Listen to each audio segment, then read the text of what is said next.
আসসালামু আলাইকুম। আশা করি আপনারা সবাই ভালো আছেন। তো আজকে একটা বশীকরণ বিদ্যা দিব। এটাকে কালী চালান বশীকরণ বিদ্যা বলা হয়। মন্ত্রটাও দিয়ে দিতেছি এবং নিয়মকানুন পূর্ণাঙ্গ আমার মুখ থেকে শুনে নেন। প্রথমত মন্ত্রটাকে শনিবার, মঙ্গলবার অথবা অমাবস্যা রাত্রেবেলা বা দিনের বেলা যখনই মনে চায় শ্মশানে যায়া অথবা কোনো কালী মন্দিরে যায় মন্ত্রটা মুখস্থ করে নেবেন। একদম মুখস্থ করে নিলেই হবে, সিদ্ধি মিদ্ধির দরকার নেই, মুখস্থ করলেই হবে। মুখস্থ হয়ে গেলে আপনি যেদিন কাজ করবেন ওই দিন সারাদিন উপবাস থাকবেন, অর্থাৎ যদি রোজা রাখতে পারেন তো রোজা রাখবেন, রোজা না রাখতে পারলে পারে ফলমূল, মানে এক কথা আমিষ জাতীয় কোনো খাবার আপনি খাইতে পারবেন না। বিশেষ করে ভাত না খেলে সব থেকে ভালো ফলমূল, ওই যে হিন্দু শাস্ত্রের যে রোজাটা যেভাবে দেয় ওইভাবে আপনাকে পালন করতে হবে। ওইভাবে পালন করিয়া সারাদিন উপবাস থাকবেন। যখন আটটার পর রাত 8টার পর কিছু জিনিস লাগবে, সেই জিনিসগুলো আপনাকে সংরক্ষণ করতে হবে। এটা যদি আপনি কালী মন্দিরে করেন, যদি কেউ কালী মন্দিরে করতে পারে, তাহলে দুধ, কলা, চিনি, প্রথমত 5টা কলার পাতা নেবেন, সুন্দর করে দিয়ে থেতে দেবেন। 5টা কলার পাতার উপরে একটা করে, 5টার ভিতরে 5টা কলা দিবেন, চিনি দিবেন অল্প অল্প করে, দুধ দিবেন অল্প অল্প করে, 5টা মিষ্টি দিবেন, 5টার উপরে 5টা মিষ্টি দিবেন, দিয়া তেল সিন্দুর গুলাইয়া ফোঁটা দিবেন, মাটিতে দিবেন হচ্ছে এই মানে এই 5টা যে সাজাইছেন ওই 5টার নিচে মাটিতে দিবেন একটা একটা করে, মোট 5টা ফোঁটা যাবে। কলার পাতায় যাবে 5টা ফোঁটা। এভাবে আপনারা 5টা করে ফোঁটা দিয়ে নেবেন। দেওয়ার পরে আগরবাতি অথবা আগরবাতি দিবেন, মোমবাতি জ্বালার দরকার নেই, আগরবাতি আর হচ্ছে প্রদীপ জ্বালাবেন। 5টা প্রদীপ জ্বালাইতে না পারলে একটা প্রদীপ জ্বালাবেন। জ্বালানোর পরে ওখানে লাল কাপড় বিছাইয়া দিতে হবে সামনে। ওই লাল কাপড়ের উপরে যে মেয়েকে হাজির করবেন ওই মেয়ের ছবি একটা সামনে রেখে দেবেন লাল কাপড়ের উপরে। আপনিও লাল কাপড়েই বসবেন, আর আপনার পোশাক থাকতে হবে গামছা অথবা ধুতি, সেলাই ব্যথিত গামছা অথবা ধুতি আপনাকে পরনে থাকতে হবে। মাথায় লাল কাপড় দিলে দিবেন, না দিলে নাই। উলঙ্গ অবস্থায় শুধুমাত্র আপনার এই একটা গামছা পরে থাকতে হবে। তো ওই রকম করে ওই কালী মন্দিরে আপনাকে এই কাজটা করতে হবে।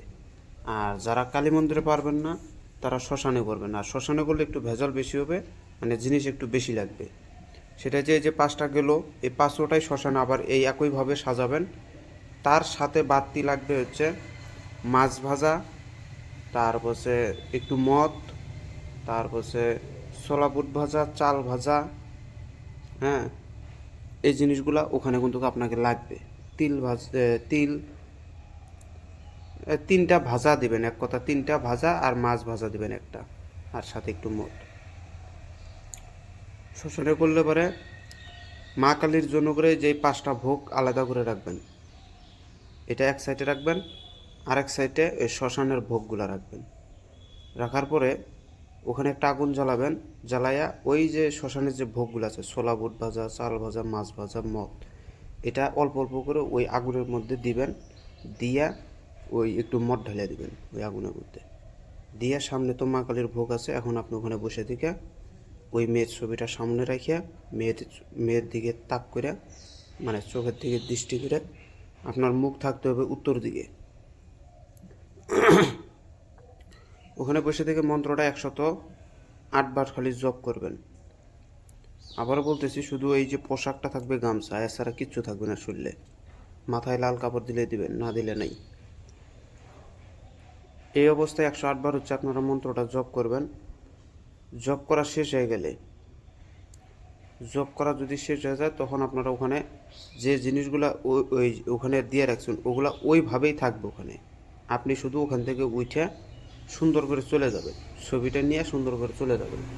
পিছনে যাওয়ার সময় পিছনে তাকাবেন না, দেখবেন যে আজকে রাত্রে কাজ করছেন, কালকে মাইয়া বাড়িতে এসে হাজির হয়ে গেছে।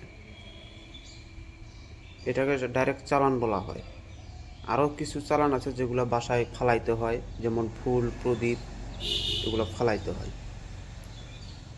তো মন্ত্রটা আমি আপনাদেরকে দিয়ে দিতেছি। অবশ্যই গুরুর অনুমতি নিয়ে কাজ করবেন, হিতে বিপরীত হয়ে যাবে। শরীর বন্ধ করার দরকার নাই। যদি শরীর বন্ধ করেন তাহলে কাজটা জবরদস্তি করতে পারবেন না। এগুলো কাজের ভিতরে কোনোদিন শরীর বন্ধ করতে হয় না। অনেকেই বলে শরীর বন করে কাজ করতে। শরীর যদি বন হয়ে যায়, আপনার ভিতরে থাকা শক্তি কখনো কাজ করে না। আর শরীর বন করলে পরেও একটা বন মানে একটা দিক আপনাকে খোলা রাখতে হয়। তো এগুলো হচ্ছে গুরুর কাছ থেকে শিখে নেবেন কীভাবে এগুলো খোলা রাখতে হয় আর কীভাবে কী করতে হয়। শুধু একটা দিক আপনাকে খোলা রাখতে হয়। দিক হচ্ছে 10টা, 10 দিক থেকে একটা দিক আপনারা শুধু খোলা রেখে দেবেন। হ্যাঁ, দিয়ে আপনারা বশীকরণ কাজটা চালান করেন। বিশেষ করে আমি বলবো যে এসব কাজে শরীর বন্ধ না করাটাই ভালো সব থেকে। আপনার তো আর ক্ষতির দিক নেই এখানে।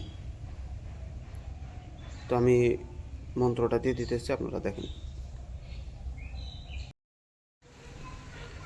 কালী কালী মহাকালী ভদ্রকালী শ্মশানকালী পাতালকালী যক্ষিণী সাপিনী রক্তকালী মহারমণী তোর নামে ডাকি তারে অমুক আয় আমার নীরে সূর্যের কপাটে দিয়ে রুটে অমুকের বেটি অমুক আয় ছুটে বাক্যের দাপটে বাক্য লড়ে বাক্য যদি লড়ে চড়ে দোহাই লাগে মা কামাখ্যার জন্য জল মহাদেবের মুখে পড়ে।